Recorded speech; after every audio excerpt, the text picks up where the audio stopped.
With that, I would now like to hand over the session to the chair. Good afternoon, everybody. And it's a great pleasure and honor to chair this session on women in foreign policy. So far, we have come a long way. It's 21st century, which demands the equal representation and gender equality in all areas of governance. But while going towards the representation of women in the foreign service, then we have a very bleak picture. And we have the representation of women is very, very minimal, no matter in which areas, especially if we are talking about the diplomacy sector representation, then in Nepal, it's very minimal. So today's 21st century politics and the political transformation in Nepal have somehow ensured the representation and equality in all areas of, all the areas. There is a need of, like gender, ethnic and racial diversity in all areas of service. But we can find that huge gap, why in our diplomatic sector, which has to be more broadened, So today we are going to start this session. So before we are going to start this session, I would like to say a few words. And we have come a long way from the political insurgency towards having the federal republican setup with all those political achievements that we've had so far. And we have 33% of representation of women in parliament. We have the very local level participation of women is very, very highly, like praiseworthy. Like more than 50% of women are representing at the local level as well. But in the foreign policy, why is that gaps? Why is that, like inequality lies in our foreign service sector? And if we are really looking deep onto this, then I must say, we must have to correct this injustice. And we must have to address this injustice. So in today's session, we have a wonderful young intellectuals delivering towards this women in Nepal's foreign policy session. So we have almost 1 hour, 45 minutes for this panel session. And the organizer has given us only 8 minutes for each presenters, panelist. And the first panelist I would like to ask for to deliver her presentation is Ms. Ruby Khadgi. She's a legal consultant of UNDP. And her presentation would be on a feminist foreign policy framework to advance gender equality in Nepal. You have the floor, Ms. Ruby Khadgi. Hello. Thank you, Your Excellency. Greetings to everyone. I'm truly honored to be invited by NICE, and I especially would like to thank Dr. Pramod Jaiswal for inviting me to share my thoughts on such a relevant issue in terms of foreign policy. I'm also truly humbled and privileged to share this virtual floor with the Excellency, with my seniors and renowned experts. Let me just start with what does it mean to have feminist foreign policy and how this approach could advance gender equality, as my topic suggests, and then later discuss what does feminist foreign policy approach mean to me in the area that I've studied and gained an experience in. The feminist foreign policy, which at the very basic of it advocates inclusion in policymaking. And it's very important for us to understand how this conversation could be broadened in countries like Nepal. Well, there is a growing concern that the feminist foreign policy or gender mainstreaming in foreign policy is only about the women. But while I speak, I want to address that it's not just about the women. It's about having all the voices to contribute in your policy making.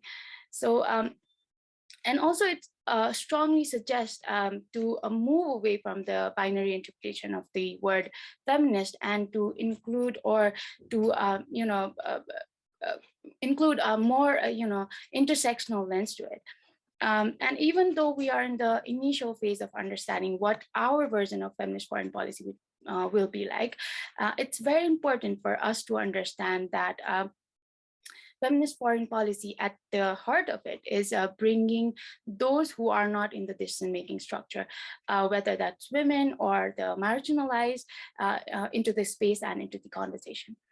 But if we talk about the participation in the decision-making process, so much of our conversation is on the gender mainstreaming is just confined to the numbers, to the statistics, and to a degree of tokenism, just to make sure that the numbers are there.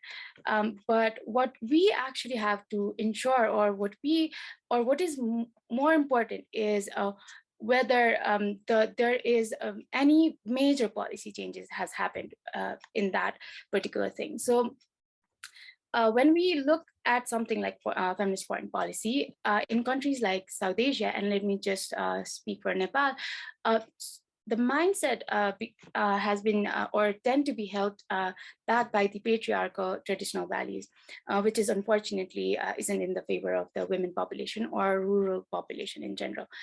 And when we put the gender lens to it, as I said earlier, there are a lot of other group or other gender groups which are in the lower rank of hierarchy in terms of decision making. So while we look at the feminist foreign policy, we have to look at it from the human rights principle aspects. However, we cannot deny the fact that Nepal has come a very long way in terms of ensuring the representation of the women in both political and administrative affairs.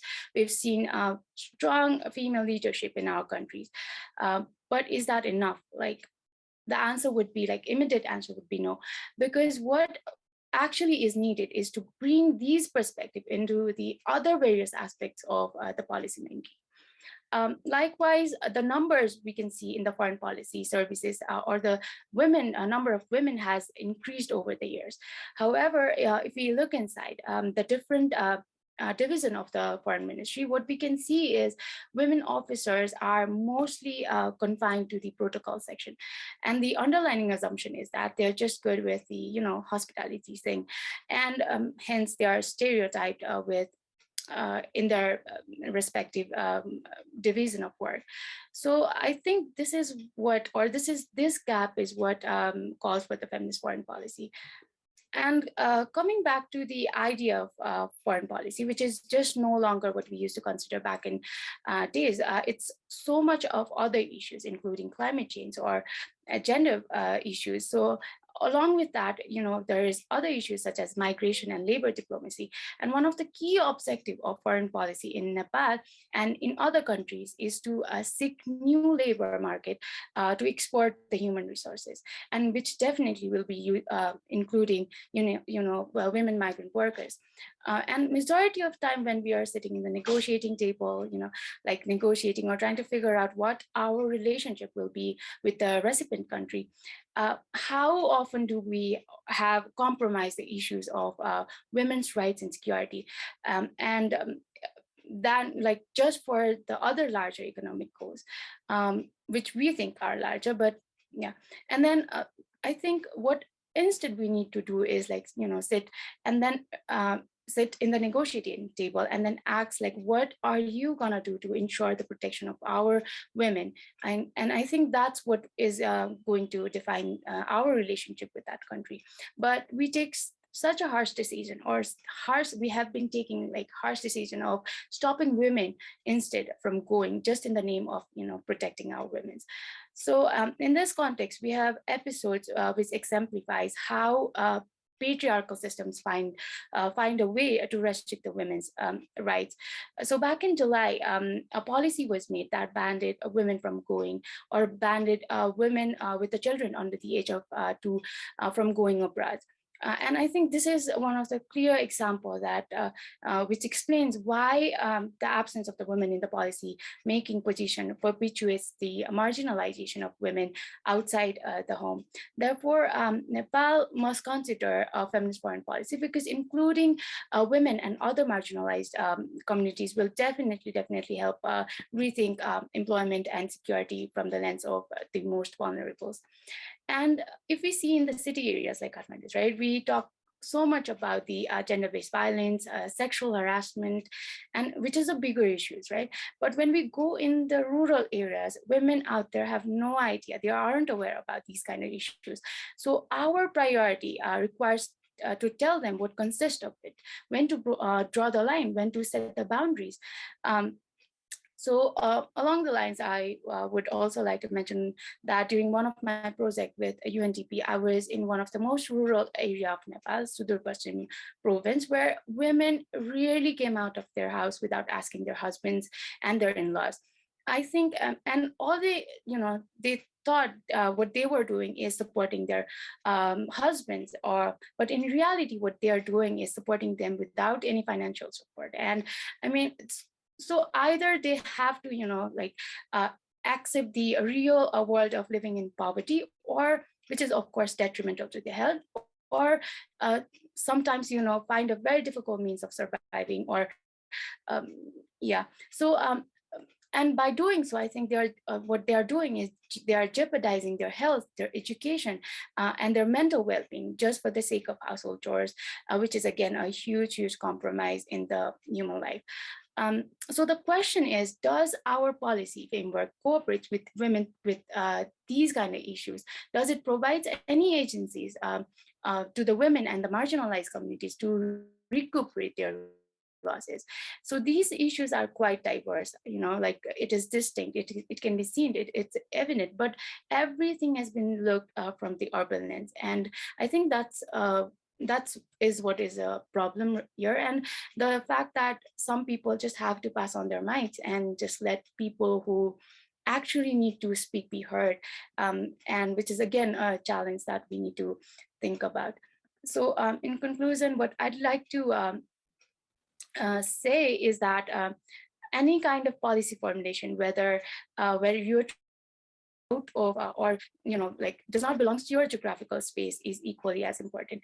Thus, Nepal pursuing a feminist foreign policy and actively taking steps to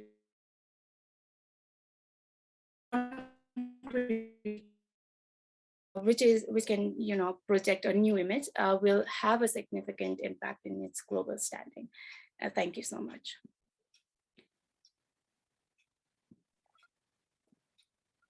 Thank you, Ruby. This is a very emotional perspective as well, from giving examples of the far western regions, women and their needs to address, especially in the foreign policy. Thank you very much for your insights. I think we will take the questions from the floor after all the presentations. So before that, I would like to call upon Ms. Prativa Khanal to put forward her presentations on human. Is Nepal ready for a feminist foreign policy? Very interesting. Ms. Prativa Khanal, you have the floor. Yes, thank you. And good afternoon, Madam Ambassador Lucky Sherpa, distinguished panel participants, scholars, diplomats, policymakers, and experts who are attending the International Virtual Conference on Understanding Nepal's Foreign Policy. And thank you, Nice Nepal, for inviting me and also for organizing this very issue on the, very pertinent issue on the framework of 16 days of activism against gender-based violence. So I just realized that the topics like women and Nepal's foreign policy. So I kind of already feel that the issues are going to get repeated. So thank you, Ruby, for highlighting the issues in rural Nepal and also in the overall policy, foreign policy framework in Nepal.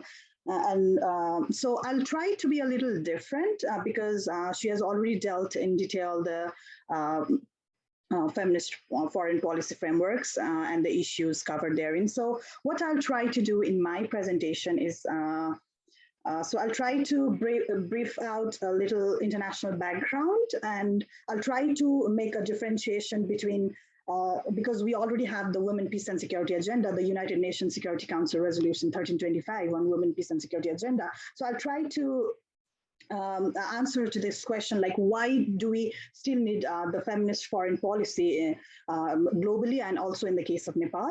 And I'll not go into detail in the Nepal's foreign policy, but then based on the international practices, I'll try to provide key recommendations as to how to structure the feminist foreign policy in case of Nepal. So I think that will help us to be in a middle ground between what Ruby and also like what Mamta will be speaking later. So let's begin with the brief international background on the development of feminist foreign policy. So it started with Sweden. Sweden was the first country to adopt the feminist foreign policy. It started in 2015. And since it was the first country, there were a number of other countries followed Sweden. And the countries which have adopted feminist foreign policy till now are Canada, France, Luxembourg, Spain, and also from representing Global South, Mexico and Libya has also adopted the feminist foreign policy. So when we see the feminist foreign policy and from Sweden, and as also highlighted by Ruby earlier, the shortcoming in the first foreign policy framework was that less focus on intersectionality is there, and also the binary conceptualization of gender which excludes the LGBTQ population. So this was basically the gap, missing in the feminist foreign policy network international in the Sweden's approach. But as all the other countries followed Sweden's approach, they also followed the same approach and rather focused only on women and girls and excluded the other population. And also they basically focused only on the symptoms of inequality rather than to find the root causes of inequality. So this was a brief background I just wanted to highlight. And now Ruby has also Ruby also gave some overall background on what the feminist foreign policy is. So I would also like to go into a little detail on that, because we don't have a universally accepted definition of feminist foreign policy as of now, and it may be also because of the variations in the definitions by different governments or different organizations, but also mainly because of the lack of a universal definition of feminism itself. So it's because of this that we don't have a proper definition of universal feminist foreign policy, but based on the international practices, we can always understand what does a feminist foreign policy look like. So basically, I'm not going to repeat what Ruby has already shared, but I'm just going to bring other issues. So the first issue that I want to highlight is that the feminist foreign policy, it basically questions the traditional foreign policy thinking and takes a rather comprehensive approach to security. That is, it includes the human dimension of security and also applies feminist lens to it. That is, it mentions about international human rights principles and all. So it does not merely focus on the traditional military concept of security and all. So that was the first thing that I wanted to highlight. And the second thing, the feminist foreign policy it does is that it demands for dismantling the existing patriarchal structures in the foreign and security policy, and rather advocates for the institutional and legislative reform within the foreign policy portfolio.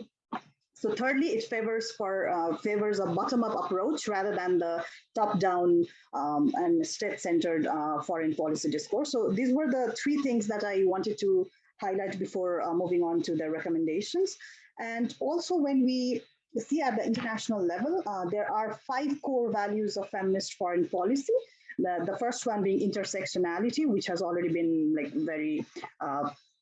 it has been presented by Ruby already, so I want to go into this. And the second one is empathetic reflexivity, which means that in the case of feminist foreign policy approach, it means that it refers to the need for policymakers and non-state actors to assess their own position within the existing power relations, and then it leads towards the policy innovation, policy formulation, which helps in improving the coherence between domestic and foreign policy, thereby producing contextually driven policy so that there is no gaps in the international and domestic policy frameworks. And the third core value for the feminist foreign policy is that substantive and meaningful participation of women and marginalized groups, which I think Ruby has already dealt with.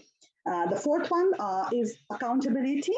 So I would like to briefly touch upon this one, because normally when we talk about accountability, we talk about like the policies, normally the policies already have accountability measures in place, including the measuring outcomes, the evaluation and monitoring framework, and follow-up reports. But when in the context of feminist foreign policy, this refers to the need of state and non-state actors and institutions to be accountable not only to the investors and the organizations, but also to the policy beneficiaries, to the communities and individuals that the policies are designed for. And I think Ruby has already clarified what do we mean by the beneficiaries of the feminist foreign policy concept. And the fifth core value is regarding the active peace commitment. This is a value which focuses more on the concept of positive peace approach, that feminist foreign policy does not focus on the traditional approach of the use of national armed forces or increased militarization, but rather focuses on a positive peace approach, and which goes beyond the absence of war and violence. So this was basically the international framework and core values of feminist foreign policy. But now I would like to enter into another section that is linking up the UN Security Council Resolution 1325 and feminist foreign policy policy. So as we already know that the discussion of gender equality is not new to international relations, and as you have already, like as in the before presentation, like there are things, but so when we talk about UN Security Council resolution, it kind of recognized the connection between women, peace and security, and the need for women's inclusion in decision-making and policy-making, and women's increased representation and participation in peace process and post-conflict reconstruction.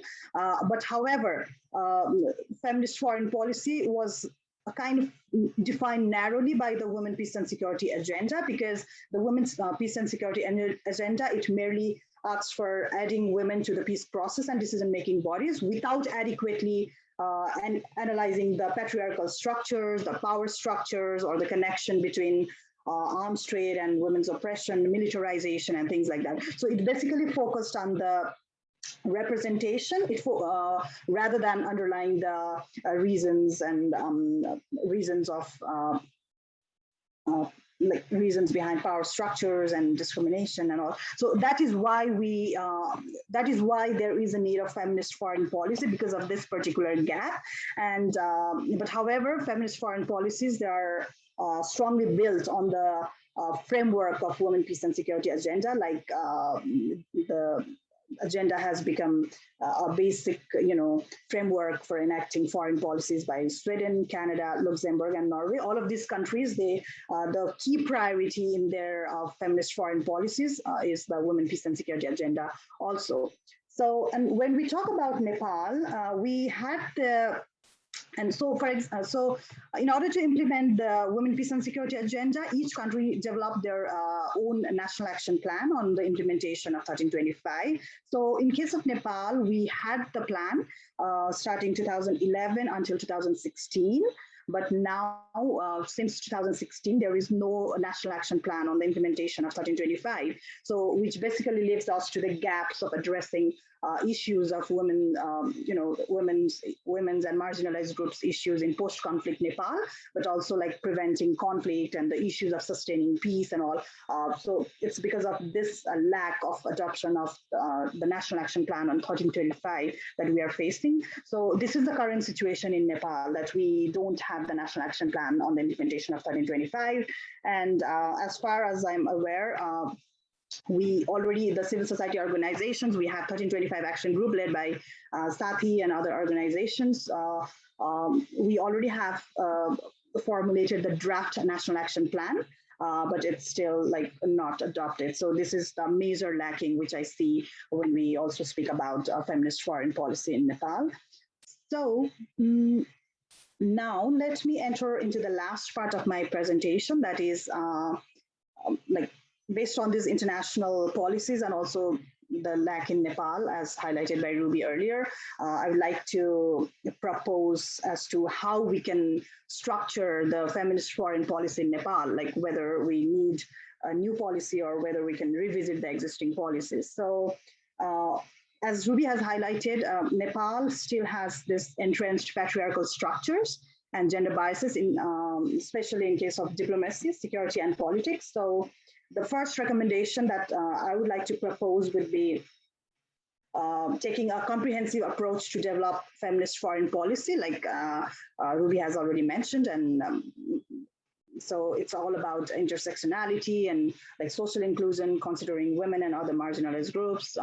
So we need to start like incorporating issues of conflict affected persons, IDPs, LGBT population, but also migrant domestic workers, and people with disabilities and others. And the second recommendation from my side would be to have a more coherent approach towards formulating or revisiting both foreign and national policies, because feminist foreign policy approach, it should not be limited to international politics only. Rather, it should also inspire like self-reflection and accountable approach domestically. That is, for example, it could be revisiting the discriminatory citizenship provisions in Nepal or any other discriminating laws which are in Nepal. So this was my second recommendation. And third recommendation is to adopt the National Action Plan on 1325, because this is the most strong policy framework that we have at the international level. And also, like, after adopting the National Action Plan in Nepal, we can address like women's and marginalized groups' rights in post-conflict situations, but also like we can also focus on preventing conflict and sustaining peace in a longer term. And also we can use the same WPS agenda for developing a more feminist defense and security policy. So this was my third recommendation. And the fourth recommendation from my side would be to mainstream gender in trade policies, and also reviewing the international development cooperation policy that we already have. And the last recommendation is the formulation and strengthening of gender-sensitive climate and environmental policies, and also gender-sensitive labor migration policies.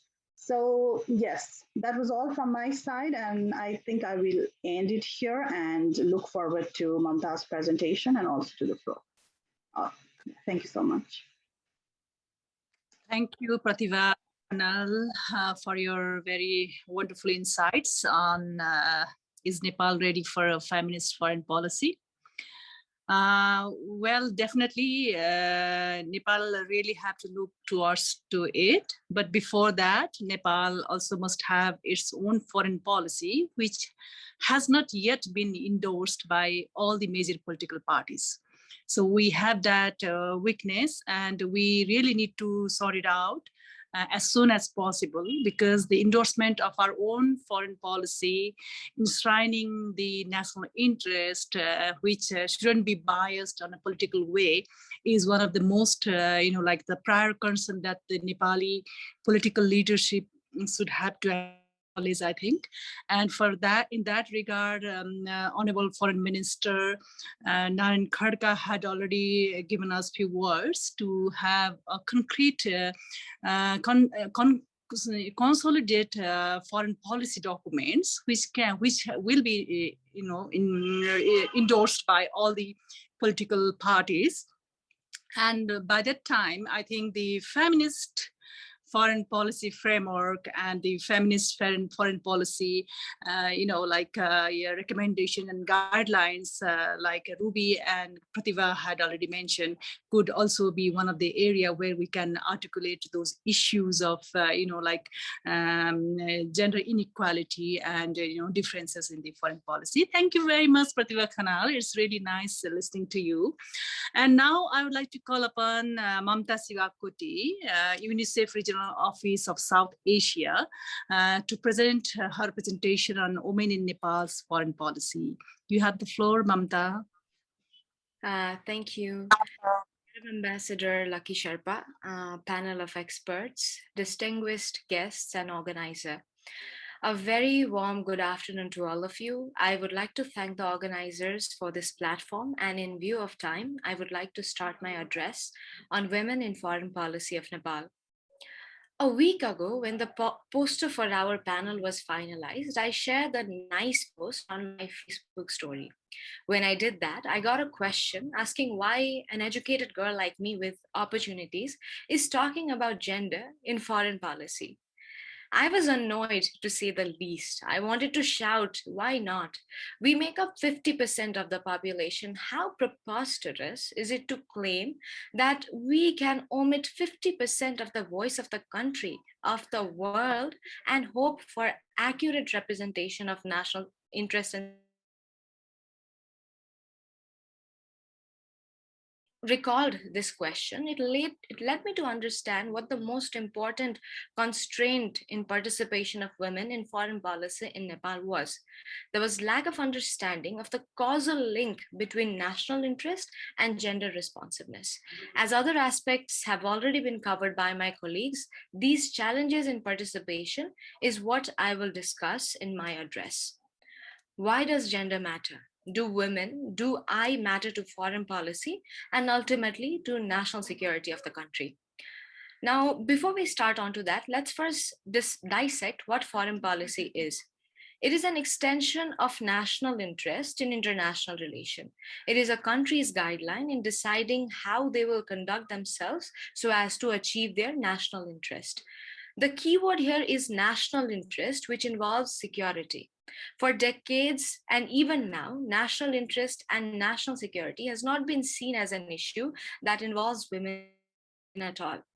Our constitution provides safeguarding of freedom, sovereignty, territorial integrity, nationality, independence, and dignity of Nepal, the rights of Nepalese people, border security, economic well-being and prosperity as the basic element of the national interest of Nepal. There are also directive principle and state policies that have been provided for fulfillment of the said national interest. But let me pose some questions here. Now, can a government be inclusive without involving women participation in decision making? Can a country have sustainable economic development if the policy frameworks do not even address or empower the specific issues faced by half of the population of the country? Can a country uphold equality or its human rights commitment by leaving women out of the picture? And most importantly, can national security, sovereignty, and territorial integrity be upheld if women's security concerns are not addressed? Now, for this, let's talk about each of these matters. Let's talk about security. Now, for decades, security has been viewed from the perspective of military power, state-centric, a realist approach. But recent events like Arab Spring, the COVID crisis, climate change and climate change-related justice, migration, terrorism has shown us that security is not always state-centric. Such top-down approach, as was also highlighted by Prativa ji, is not relevant at all times. Human security culminates to what we call state security. The bottom needs to be secure first in order for us to have a secure nation. If there is dissent, exclusion, dissatisfaction, systematic exclusion or restriction within people at bottom level, it will lead to some form of strife. History has shown that in the past, we had movement against Rana regime. There were two mass movements. There was 10 years of armed conflict within Nepal because policy were unjust and exclusive. Arab Spring is another global example of such human movement. Experts also suggest that terrorism itself is an outcome of systematic discrimination. The Geneva Graduate Institute's Broadening Participation Project has found that women's social status is often the best predictor of state stability. Some studies also show that gender is crucial to understanding the recruitment strategy and violent tactics of rebel groups such as Boko Haram, or to understand the pattern of infection and death even during crises such as Ebola or COVID.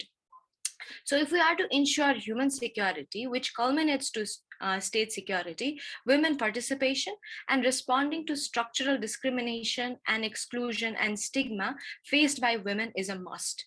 Now, there may be some who, in the interest of getting a deal done, consider women's right as negotiable, but this is a red line that cannot be crossed anymore. Any peace that is made by excluding more than half the population is no peace at all. And it was definitely not last. It is not a man's world anymore, and policymakers need to understand that all forms of authority must be shared now at all levels.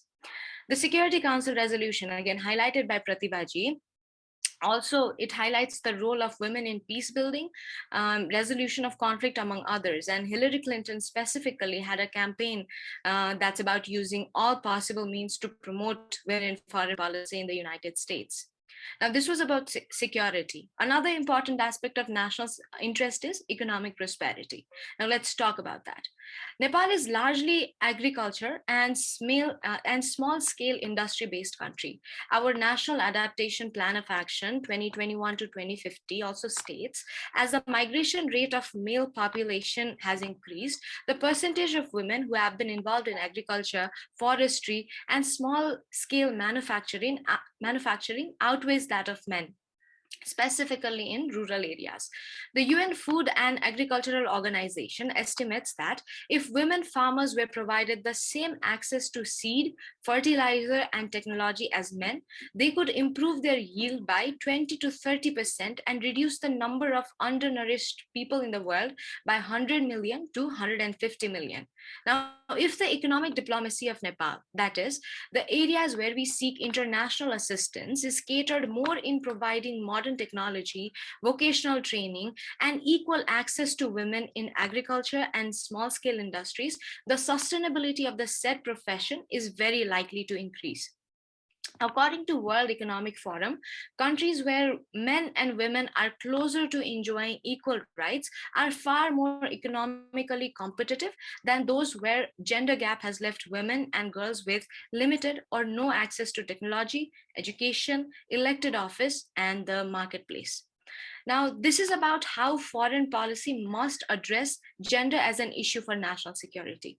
Now, moving on to if women can be good leaders or participants or actors in foreign policy. Now, historically, the leadership position has always been associated with masculinity, with aggressiveness, among others, male dominant traits, right? Now, that is what realism also advocates. But as we move to critical theories like post-structuralism, feminism as such, we are at the threshold of questioning these accepted norms. Is masculine aggressiveness really necessary to be a leader? Not really. Jacinda Ardern, we know her as a loving Prime Minister of New Zealand. She has shown excellent leadership even in times of crisis. Sanna Marin is another good example.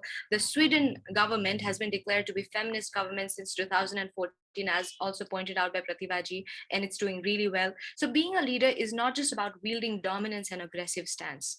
Even in this regard, if we really have to talk about it, I believe giving examples of Margaret Thatcher or Indira Gandhi has proven that women can have aggressive stance as well. Leadership should not be looked in such a singular manner anymore.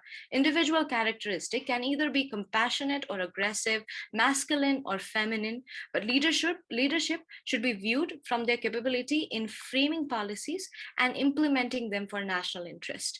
Only when we remove this stereotypical pressure on leadership role will we get to see diverse leadership techniques from whatever gender our leaders may be.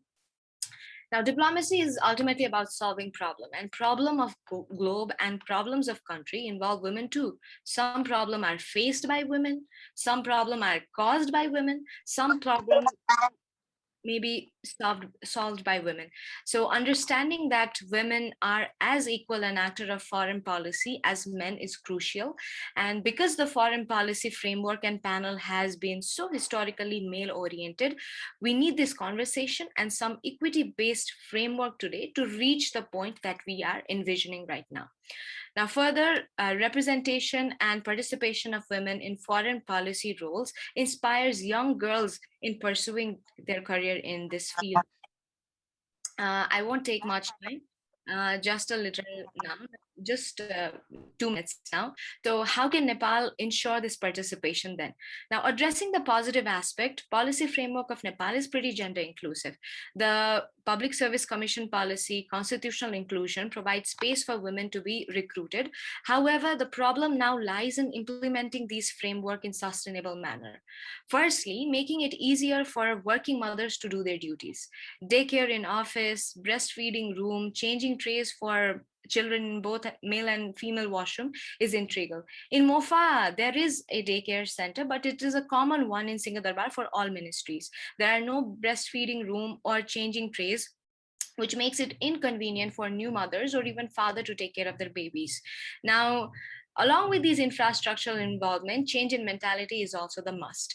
As I was talking about breastfeeding room, did you roll your eyes? I'm asking it to our participants. Did you think, what redundant stuff am I talking about? Like, if you did, that is exactly what we need to change. Women with opportunity and literacy are some of the most prominent professionals in foreign policy, legal, and political sector nowadays. If we want to retain these talented women who could bring diverse and creative ideas, we need to value them, and we need to provide a platform where their share of responsibility can be shared by us, and their additional caregiving role can be normalized in a working environment as well. We've seen various examples of Jacinda Ardern and other ministers around the world carrying their child even when they were having foreign policy debates. So yeah, so that is it. I will not there are a few others, there are a few other points as well, but I won't go into it. Just at the very end, women voice is imperative for national and global security. That's it. That's the keynote address.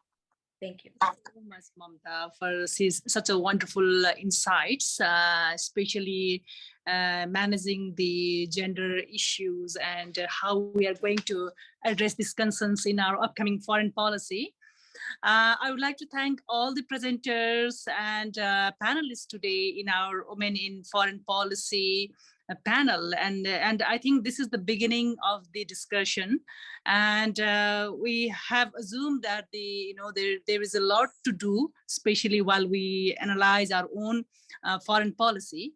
And but before that, we must also have to know the real issues and concerns that underlies in our foreign ministry and in our foreign policy, because it's not only about the gender gaps, but it's also about the like injustice of the representation of women in the diplomacy.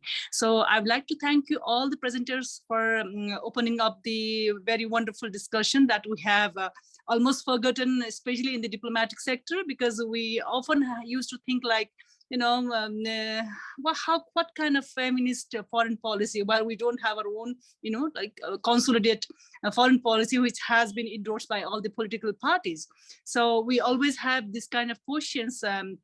I used to have this kind of questions in our mind, but today I really examine the realities and the basic needs, and one of the most important thing that Mamta have raised is to address the bottom security, because without ensuring the security of women, without ensuring the security of the other downtrodden communities, we won't be able to secure our national security. So that was the most important point that you have raised during the discussion. And I also would like to thank the other panelists, including Ruby Khadgi, who have set a kind of like a kind of framework to advance the gender equality in Nepal, and also Ms. Prativa Khanal, human rights lawyer. You have given such a wonderful insights on are we really ready for the feminist foreign policy? I think this could be a very like